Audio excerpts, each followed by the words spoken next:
कहूंगा, शर्म आनी चाहिए। छोटे छोटे देश आतंकवाद को समझकर उन्होंने अपनी जनता की, अपनी संस्कृति की, अपनी भूमि की रक्षा की। मैं उदाहरण दे रहा हूं, तुरंत ध्यान दीजिए।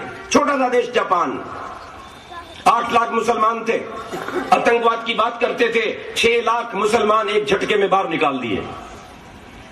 कोई मस्जिद नहीं है संभवतः, और कोई एम्बेसी नहीं किसी मुस्लिम देश की, कोई कानून वहां नहीं है मुस्लिम के लिए, कोई मुसलमान वहां कब्र बनाकर उनकी भूमि को बंजर नहीं कर सकता। क्यों, जी रहा है या नहीं? इस्राइल की ओर देखो, उन्होंने कहा अगर एक इस्राइल का व्यक्ति मरेगा तो 10 मुसलमानों को काट दिया जाएगा। बोलो लादेन वहां क्यों नहीं पहुंचता? जाए ना मुशर्रफ, सारे मुस्लिम साम्राज्य इकट्ठे होकर जाए ना, संभाले इस्राइल को।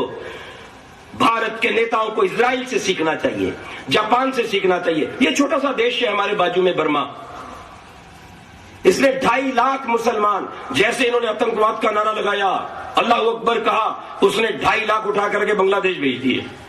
बांग्लादेश वाला बड़ा दुष्ट निकला। वैसे कुरान के नियम के अनुसार अगर किसी देश से इतने लोग चले जाएं तो उस दूसरे देश को इस्लामिक राज्य वाले को अपनाना चाहिए। इसने नहीं अपनाया, इसने वापस भेजा, जो नहीं गए गोलियों से भून दिया। तो बहुत से मुसलमानों की गोलियों से मारे गए।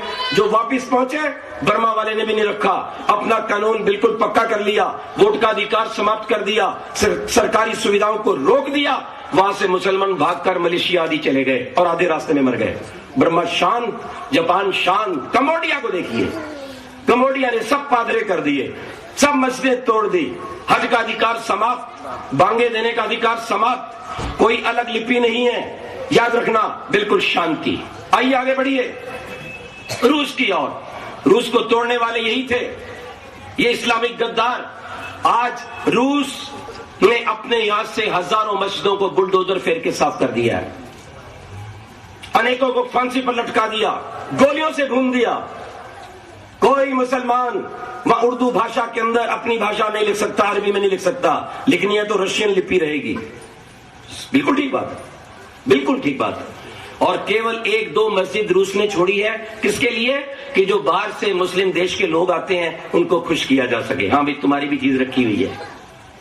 बिल्कुल शांति कर दी रूस ने। आगे बढ़िए, चीन की ओर चलता हूं मैं। चीन ने तो भी पिछले दिनों नियम बनाया, हजारों मस्जिदें तोड़ दी, लाखों मुसलमान काट दिए, क्योंकि वो भी वहां पे झंडा लहरा रहे थे चांद तारे का, इस्लामिक राज्य बनाएंगे। काट पीट के सब बराबर कर दिए। किसी नौजवान का हज जाना बंद कर दिया गया, 5 बार नमाज पढ़ना बंद कर दिया। हर मुसलमान को चीनी औरत से शादी करनी पड़ेगी, चीनी भाषा सीखनी पड़ेगी, और चीनी लिपि में ही वो उर्दू को बोलते हैं। क्यों जी? ये भारत के नेता ऊपर से गिरे हैं, ये देश के गद्दार हैं। आप और हम इन्हें वोट देते हैं, हमारा धन इन्हें प्राप्त होता है, हमारे ऋषियों का देश इन